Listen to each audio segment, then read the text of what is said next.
20वीं सदी के शुरू में जब ये यूरोप से आवाज़ें उठी कि अरबी ज़बान साइंसी उलूम का साथ नहीं दे सकती, इसके लिए अंग्रेज़ी ज़बान की ज़रूरत है, अरबी ज़बान या उर्दू ज़बान काफ़ी नहीं है, अरबी को निशाना बनाया गया। तो उन्होंने अरबी ज़बान के एक मरसिया लिखा, उसमें एक शेर ये उन्होंने लिखा था कि रमौनी बिअक़मिन फ़ि शबाबे वलैतनी, रमौनी बिअक़मिन फ़ि शबाबे वलैतनी अक़िम तो फ़लम अज्ज़अ लिक़ौलि उदाती। यानी अरबी ज़बान कह रही है कि लोगों ने ऐन हालत शबाब में मेरे ऊपर बांझपन का इल्ज़ाम लगा दिया, हालत शबाब में मेरे ऊपर बांझपन का इल्ज़ाम लगा दिया। काश कि मैं बांझ हो गई होती तो दुश्मनों के इस कौल से मुझे कोई तकलीफ नहीं। यानी अरबी ज़बान ये कह रही है कि मेरे अंदर सारी सलाहियतें मौजूद हैं, सब कुछ है, सारा ख़जाना मौजूद है, लेकिन लोगों ने मुझ पर बांझ होने का इल्ज़ाम लगा दिया कि ये ज़बान साथ नहीं दे सकती। तो यहाँ यही मामला कुरानी उलूम के साथ है। इसी कुरानी उलूम को आपने बड़ा महदूद समझ लिया है, हाफिज़ बन गए, कारी बन गए, आलिम बन गए, इससे आगे आपने समझा ही नहीं, लोगों ने नहीं समझा। जबकि कुरान में कितने उलूम का तज़किरा है, कितने उलूम हैं, इसके बारे में एक अंदलुस के बड़े अहम मुफक्किर गुजरे हैं जो वहाँ के जज भी रहे, जिनका नाम काजी अबू बकर इब्नुल अरबी है। उन्होंने अपनी किताब कानून तावील में तज़किरा किया है कि इस कुरान के अंदर 77,450 77,450 उलूम कुरान के अंदर मौजूद है। अब आज तक तमाम तर तरक्की के बावजूद जो उलूम की तादाद है वो हजारों तक नहीं पहुंची है, लेकिन उससे भी कहीं ज़्यादा, सैकड़ों गुना ज़्यादा उलूम कुरान के अंदर मौजूद हैं। ये मैं नहीं कह रहा हूँ, वक्त का मुफक्किर कह रहा है, मुहद्दिस कह रहा है, और वक्त का बहुत बड़ा दानिश्वर कह रहा है।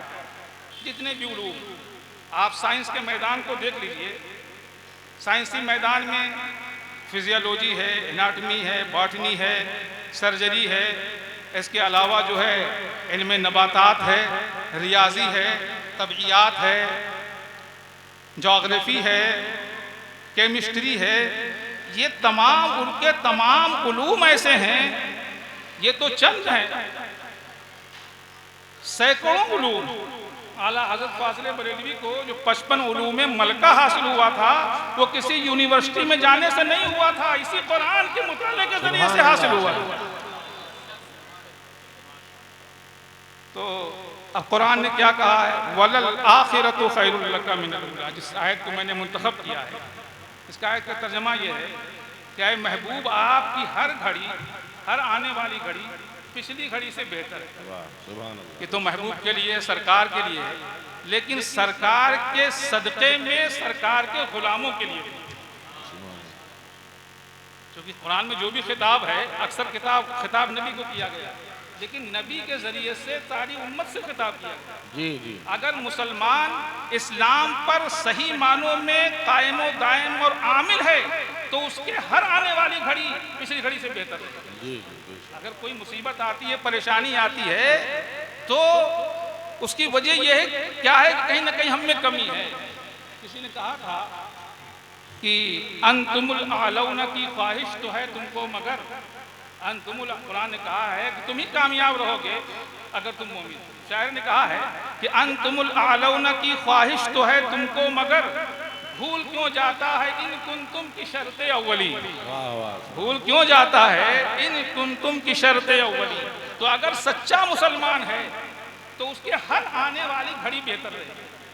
अब आप अंदलुस की सरजमीन पे इस्लामी तरक्यात को देखें, वहाँ पर कायम होने वाली इस्लामी यूनिवर्सिटी को देखें कि वहाँ पर कुरान की मरकजियत के साथ वहाँ पर हर इल्म परवान चढ़ा। जितने भी उलूम आज पाए जाते हैं ये सब परवान चढ़े हैं अंदलुस की अरबी यूनिवर्सिटी में। उसके बाद यूरोप ने उसको अपना लिया, उसमें कुछ इजाफा किया और अपना ज़बान, अपनी इस्तिलाहात, अपने ज़बान का रंग चढ़ाया और उस पर तरक्की का लेवल चढ़ा दिया। हर मुसलमान की हर आने वाली घड़ी पिछली घड़ी से बेहतर है। अब आइए हम आपको ज़रा सा मिसाल की रोशनी में समझाते हैं। एक वाकया सुनिए। एक मर्तबा अमेरिका में एक हॉस्पिटल में डिलीवरी के लिए बहुत सारी औरतें मौजूद थी, दसियों औरतें। ऑपरेशन थिएटर में सबका ऑपरेशन हुआ, किसी के बेटा पैदा हुआ, किसी की बेटी पैदा हुई। दो औरतों में से जिनमें एक को बेटे की पैदाइश हुई थी, एक की बेटी की पैदाइश हुई थी, ये इख्तिलाफ हो गया। लोग भूल गए, क्योंकि ऑपरेशन के बाद सिलना रहता है, स्टिच लगानी रहती है। डॉक्टर लोग ये भूल गए कि लड़का किसका है, लड़की किसका। तवज्जो फरमाएं कि लड़का किसका है, लड़की किसकी है, इसमें इख्तिलाफ पैदा हो गया। अब बज़ाहिर कहूं कैसे मसला हल हो, ऑपरेशन करने वाले डॉक्टर भूल गए, तो उन डॉक्टरों की टीम में एक मुस्लिम डॉक्टर भी मौजूद थे। तो उनसे ईसाई डॉक्टरों ने कहा कि आप लोग कहते हैं कि कुरान में हर चीज़ का इल्म है, अब इस मसले का हल क्या है आपके पास? हर चीज़ का हल, कुरान में हर चीज़ का तज़किरा है, तो इस मसले का हल कुरान में क्या है? अब वो डॉक्टर जो सर्जन थे, उन्होंने कहा, गौर किया, सोचा कि इसका तो कोई हल नहीं है। कहा अच्छा रुकिए। उन्होंने जामे अजहर के मुफ्ती आज़म को फ़ोन किया, कहा हुजूर ऐसा हुआ है कि यहाँ पर दो औरतों का ऑपरेशन के ज़रिए से पैदाइश हुई है और जो लड़का लड़की जो है वो लोग भूल गए हैं, तो क्या इसका हल कोई कुरान की रोशनी में निकल सकता है? तो मुफ्ती आज़म ने कहा, जामे अजहर के मुफ्ती आज़म ने कहा 5 मिनट टाइम दीजिए, मैं भी बताता हूँ। तो 5 मिनट के बाद जामे अजहर के मुफ्ती आज़म ने अमेरिका के उस मुस्लिम सर्जन को फ़ोन किया कि हाँ, कुरान के अंदर इसका हल मौजूद है। कुरान में फरमाया गया है वलिज़्ज़करी मिस्लु हज़्ज़िल उन्सयैन, कि मुज़क्कर के लिए मुअन्नस का दुगना हिस्सा है। लिहाजा ऐसा करो कि दोनों औरत जिनके में इख्तिलाफ है, उन दोनों औरत के दूध के सैंपल को ले लो और उसको लैब में ले जा करके उसके अज्जा की में तज्जिया करो, और जिसके अंदर ग़िज़ाई अज्जा ज़्यादा होंगे लड़का उसका है, और जिसके खून में ग़िज़ाई अज्जा कम होंगे लड़की उसकी है। चुनाचे दोनों औरतों के दूध को सैंपल में को लैब में ले जाया गया और वहाँ तज्जिया किया गया। तो एक औरत के दूध में प्रोटीन की मिक़दार ज़्यादा थी और दूसरी औरत के दूध में प्रोटीन की मिक़दार कम थी, और फैसला हो गया कि जिस औरत के दूध में प्रोटीन की मिक़दार ज़्यादा है लड़का उसका है, और लड़की जो है उसकी है जिसके दूध में के सैंपल में प्रोटीन की मिक़दार कम है। अब उसके बाद हार्वर्ड यूनिवर्सिटी में इस पर रिसर्च कि क्या उन दो औरतों में जिनके एक लड़का को दूध पिला रही हो, एक लड़की को दूध पिला रही हो, जो एक लड़के वाली हो एक लड़की वाली हो, क्या उन औरतों के दूध के अज्जा में कोई कमी बेशी होती है? तो हार्वर्ड यूनिवर्सिटी के रिसर्च ने यह साबित किया कि हाँ, जिस औरत की गोद में बेटा होता है उसके दूध में ग़िज़ाई अज्जा ज़्यादा होते हैं, और जिस औरत के पास लड़की होती है उसके दूध के अज्जा में कमी होती है। इसलिए कि यह रब का फैसला है, रब ने दूध को पैदा फरमाया है जिसने लड़का और लड़की को बनाया। सुभान अल्लाह, सुभान अल्लाह। तो ये लिज़्ज़कर, आप सोचिए कि उसका बज़ाहिर कौन सा हल मौजूद है। हम तो समझते हैं कि साइंस की तमाम तरक्की उसको हल नहीं कर पाती, लेकिन कुरान ने उसको हल कर दिया। तो एक मिसाल मैंने पेश किया है ताकि आप ये समझ सकें कि हाँ, सारी चीज़ों का इल्म है। अब आइए आप अपने इमाम की तरफ, इमाम अहमद रज़ा फ़ाज़िल बरेलवी की बारगाह में हम हाज़िरी देते हैं। मैंने अर्ज़ किया कि वो किसी यूनिवर्सिटी में पढ़ने नहीं गए थे, लेकिन आइए देखिए, बड़ा मशहूर वाक़या है, यहाँ अपने मौजू के लिहाज से मैं उसको दोहरा रहा हूँ। अलीगढ़ में बहुत मैथमेटिक्स के बहुत अहम उस्ताद थे प्रोफेसर ज़ियाउद्दीन साहब, सर ज़ियाउद्दीन साहब। इन्होंने 1911 में रामपुर से निकलने वाले दबदबे सिकंदरी नाम के अखबार में एक सवाल शाये किया, बड़ा अहम मुश्किल सवाल, और उन्होंने सबको, सारे रियाजी दानों को ये दावत दी कि कोई इस सवाल को हल कर दे। इल्मुल मुरब्बात का सवाल था। आला हजरत फाज़िल बरेलवी ने उस अखबार को देखा तो उस सवाल को भी हल कर दिया और अपने पास से एक सवाल भी कायम कर दिया। सुभान अल्लाह, सुभान अल्लाह। उस लाइनहाल सवाल को हल किया और फिर एक सवाल भी कायम कर दिया। अब उसका जवाब डॉक्टर सज़ियाउद्दीन ने दिया, तो जो जवाब दिया आला हजरत ने इल्मे रियाजी की रोशनी में उसको गलत साबित कर दिया। सोचिए आप, अलीगढ़ यूनिवर्सिटी का रियाजी का, मैथमेटिक्स का सबसे अजीम उस्ताद, जिसके लिए एक सवाल मुश्किल था, उसको आला हजरत ने हल भी फरमा दिया और उसने जो जवाब दिया आला हजरत को बातिल करार दे दिया। अब ये पहला तारुफ गायबाना था। फिर बहुत दिनों के बाद प्रोफेसर सज़ियाउद्दीन को रियाजी का एक मसला पेश आया, जिसके हल के लिए तो प्रोफेसर सज़ियाउद्दीन को एक बड़ा मुश्किल मसला रियाजी का, मैथमेटिक्स का पेश आया, और उसके हल करने के लिए वो जर्मनी का सफ़र करने वाले थे, इसलिए कि उनकी नज़र में हिंदुस्तान में कोई उसको हल करने वाला मौजूद ही नहीं। तो अलीगढ़ यूनिवर्सिटी में आला हजरत के खलीफा मौलाना सुलेमान अशरफ बिहारी, जिनका मज़ार भी वहीं पर कब्रिस्तान की यूनिवर्सिटी में मौजूद है, तो वो वहाँ पर शोबे दीनियात के उस्ताद थे। तो उन्होंने मशवरा दिया कि आप जर्मनी सफ़र करने से पहले बरेली का सफ़र कर लीजिए।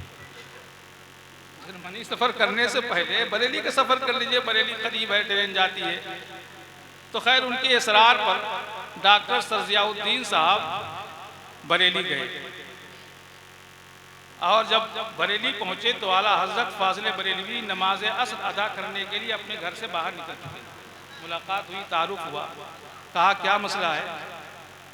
कहा नमाज पढ़ लीजिए तो इत्मीनान से बताएं। कहा नहीं, मसला बता दीजिए। तो उन्होंने अपना बताया जो मुश्किल मसला था। आला हज़रत ने एक लकड़ी उठाई और कुछ निशानात बनाए और 1 मिनट में वो मसला हल हो। तो उस वक्त डॉक्टर सज़ियाउद्दीन ने कहा था कि मैं सुना करता था कि इल्मे लदुन्नी कोई चीज़ है, आज मैंने अपने माथे की निगाहों से देखी। और आला हज़रत का दूसरा वाक़या 1916 में, नहीं 1932 में हिंदुस्तान से एक अखबार निकलता था, इंडियन एक्सप्रेस, जो अभी निकल रहा है।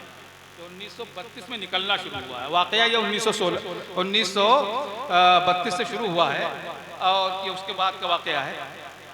तो उसमें जो है एक अमरीकी मुनज्जिम जो फिज़िक्स का माहिर था, उसने फिज़िक्स की उसूलों की रोशनी में ये दावा किया कि 16 दिसंबर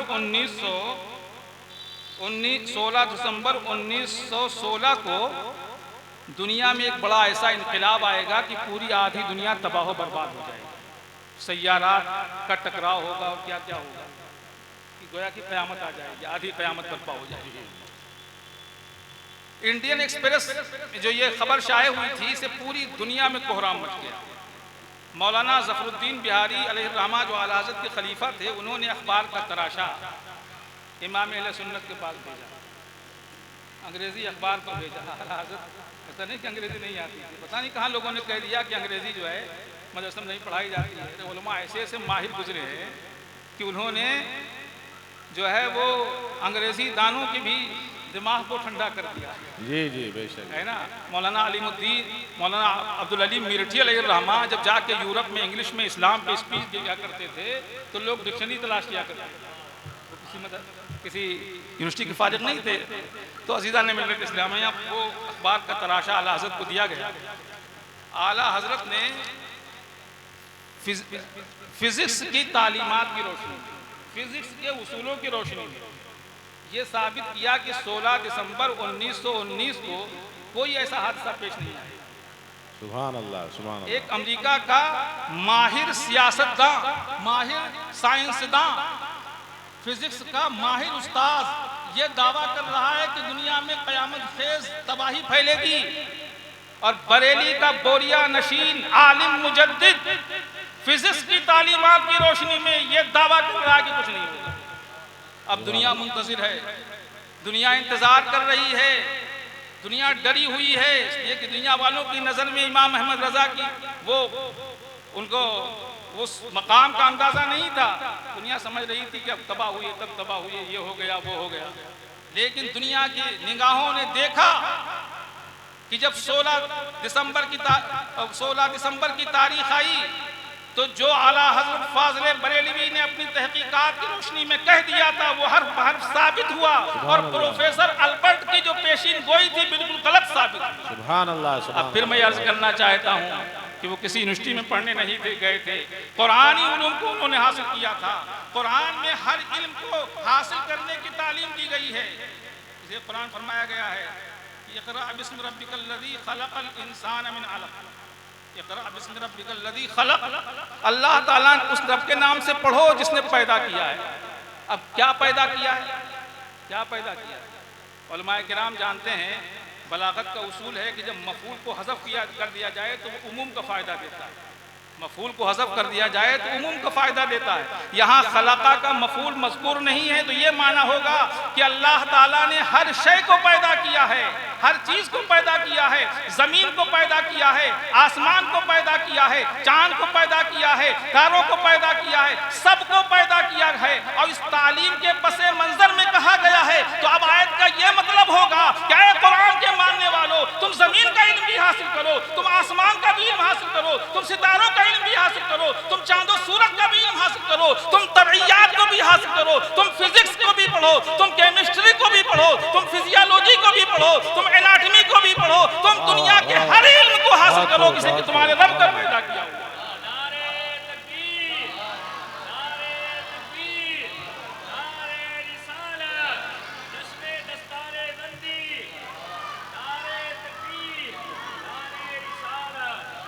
तो अज़ीज़ा ने मिलत इस्लामिया कुरान में हर चीज़ का तज़किरा मौजूद है।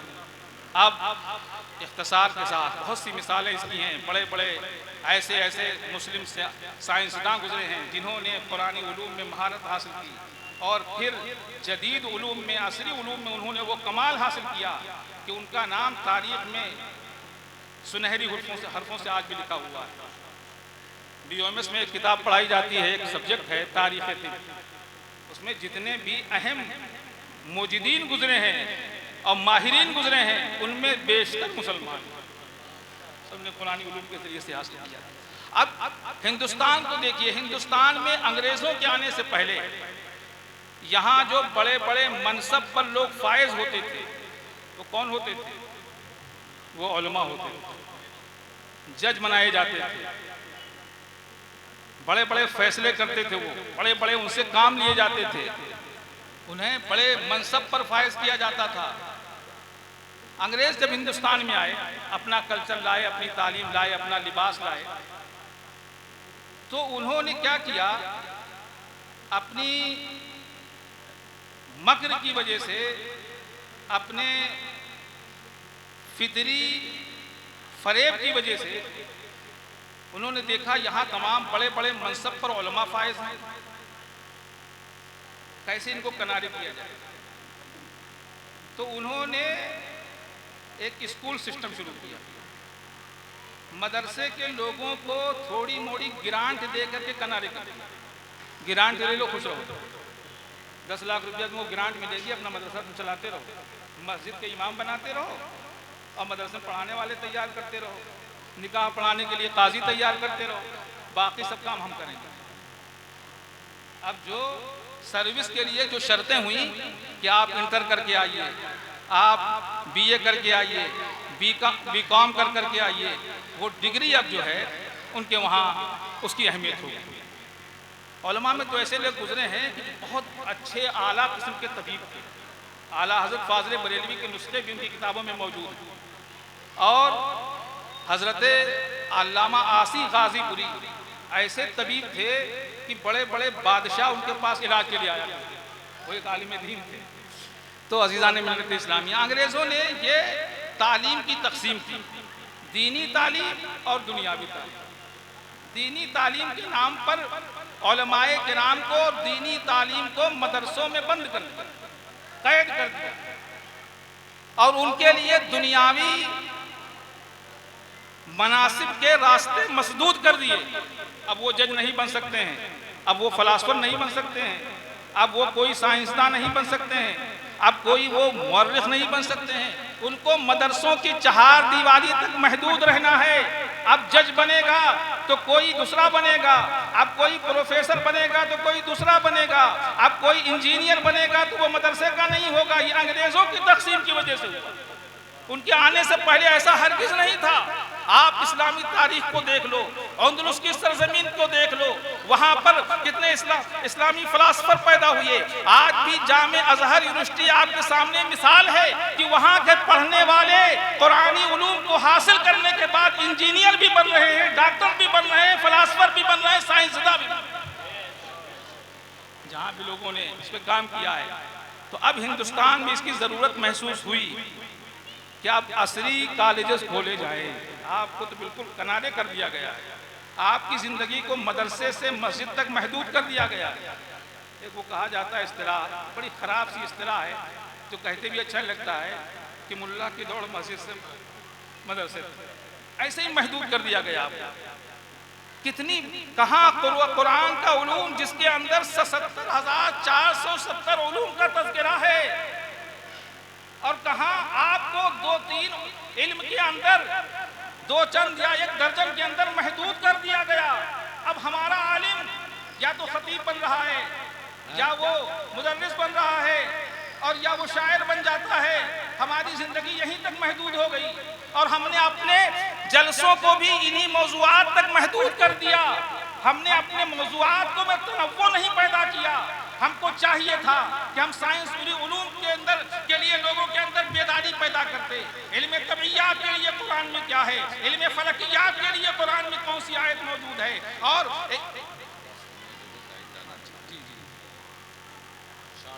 दुरूद शरीफ पढ़ लीजिए, अल्लाहुम्मा सल्ली अला सय्यिदिना व शफीना मौलाना मुहम्मद मुबारक वसल्लम सलातु व सलामन अलैका या रसूल अल्लाह। तो इस तरह से हमें महदूद कर दिया गया, और हमने अपने एहसास को मिटा दिया। इकबाल ने कहा था, वाय नाकामी मताए कारवां जाता रहा, वाय नाकामी मताए कारवां जाता रहा, कारवां के दिल से एहसास जियां जाता रहा। हमें ये एहसास ही नहीं हुआ हमने कितना हमारा नुकसान हो चुका है, किस कदर हमको नुकसान पहुंचाया गया है। हमको समंदर से निकाल करके एक तालाब में बंद कर दिया गया है। समंदर हमसे छीन लिया जा रहा है, और हमको इस तकलीफ का, इस कमी का, नुकसान का एहसास भी नहीं, महदूद कर दिया गया। तो अब ज़रूरत इस बात की है कि दानिश्वर तबका, उलमा का तबका जदीद असली उलूम के मराकिज़ को कायम करे। ज़रूरत इस बात की। तो अब इसके लिए जो है वो बहुत से लोगों ने किया, ऐसा नहीं कि नहीं कर सकते हैं। जिन लोगों ने किया है कामयाबी हासिल, मुसलमानों ने किया है, बड़े बड़े काम किए हैं। हमदर्द यूनिवर्सिटी ये हकीम अब्दुल हमीद साहब ने कायम किया,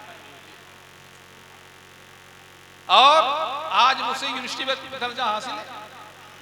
अलीगढ़ में अलबरकात सैयद अमीन मियाँ साहब के ज़ेर सरपरस्ती शुरू हुआ, जहाँ पर MBA की भी तालीम हो रही है, BA की भी तालीम हो रही है, ग्रेजुएशन हो रहा है। ऐसे ही बहुत से लोगों ने शुरू किया है। अल मरकज़ुस सक़ाफ़त सुन्निया केरला, वहाँ पर ये काम शुरू हुआ। वहाँ भी इंजीनियरिंग कॉलेज खुला हुआ है, मेडिकल कॉलेज भी खुल गया है। तो इस तरीके से जब आप अज़्म मुहकम के साथ कदम आगे बढ़ाएंगे तो कामयाबी मिलेगी। अब नए सिरे से कॉलेज को इस्टेब्लिश करना काफ़ी मुश्किल काम है, काफ़ी मुश्किल काम है। सरमाए की ज़रूरत है। ऐसा नहीं कि हमारी जमात में सरमाया नहीं है, हमारे पास सरमाया नहीं है, ऐसा नहीं है। लूलू माल के बानी जनाब यूसुफ अली साहब ने इस लखनऊ के लूलू माल को 325 अरब से बनवाया। 325 अरब रुपये की लागत से लूलू माल को बनवाया। यानी हमारे पास ऐसे साहिब सरवत मौजूद हैं जो इस सरवत की कमी को, माल की कमी को वो पूरा कर सकते हैं।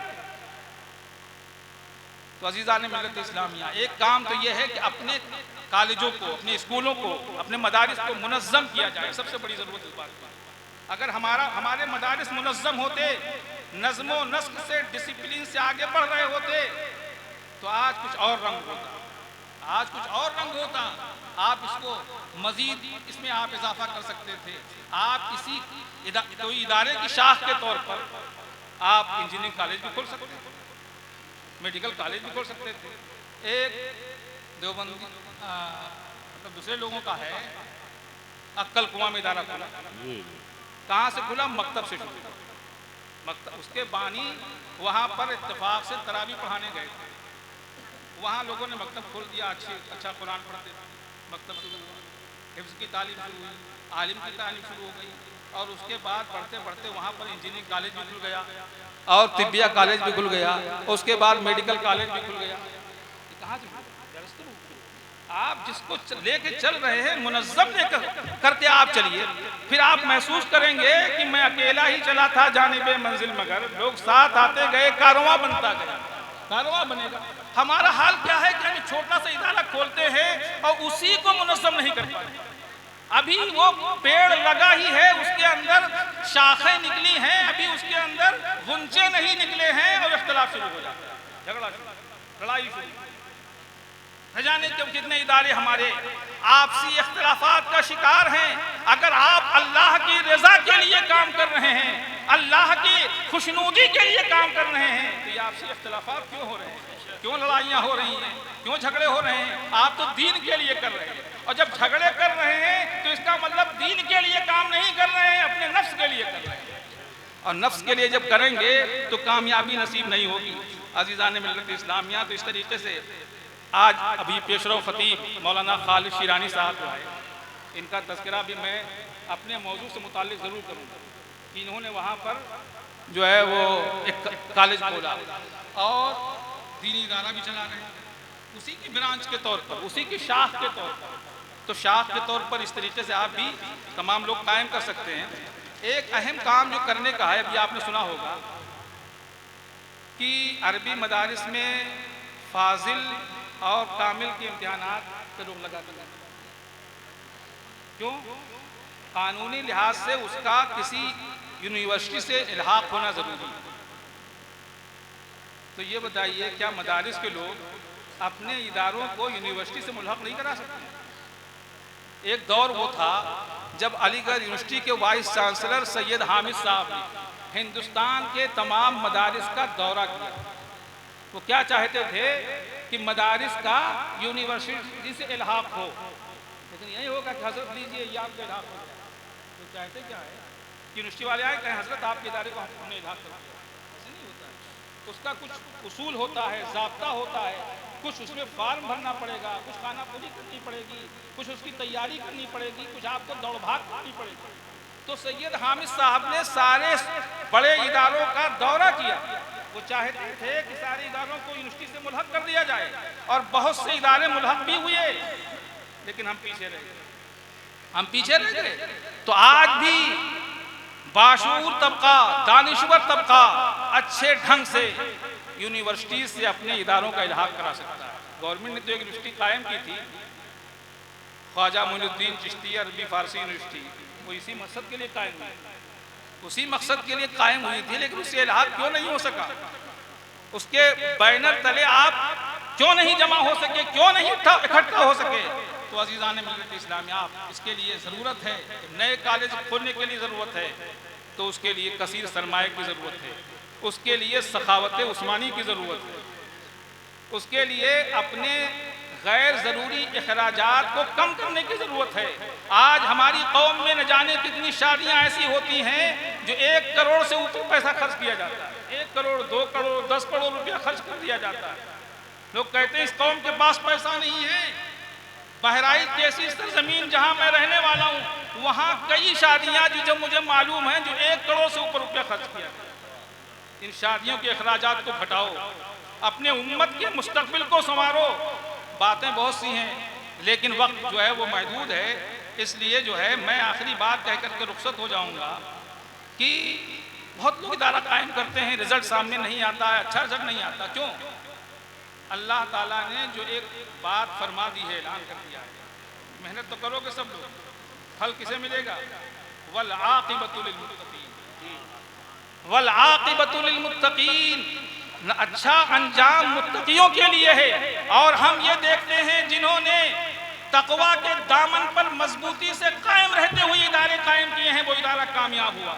अल जामिअतुल अशरफिया मुबारकपुर, जिसे हुजूर हाफिज मिल्लत ने कायम किया, वहाँ तकवा है, वहाँ पर जो है अमानतदारी है, दयानतदारी है, इखलास है, हिर्सो हवा का वहाँ पर गुजर नहीं है। आज वो पूरी दुनिया में इल्म का डंका बजा रहा है। तो तकवा की ज़रूरत है। आखिर में मैं अल्लामा इकबाल के शेर पर अपनी गुफ्तगू ख़त्म करना चाहता हूँ कि हर लहजा है मोमिन की नई शान नई आन, हर लहजा है मोमिन की नई आन नई शान, गुफ्तार में किरदार में अल्लाह की बुरहान, क़हारियो गफ़्फ़ारियो क़ुद्दूसियो जबरूत, यह चार अनासिर हो तो बनता है मुसलमान। हमने समझा है खाली मुसलमान घर में पैदा होगा, ये खूबियाँ पैदा हो, अच्छा इंसान बने। आप बच्चों की तरबियत करें कि वो अच्छा इंसान बन जाए, अच्छे मुसलमान बन जाए।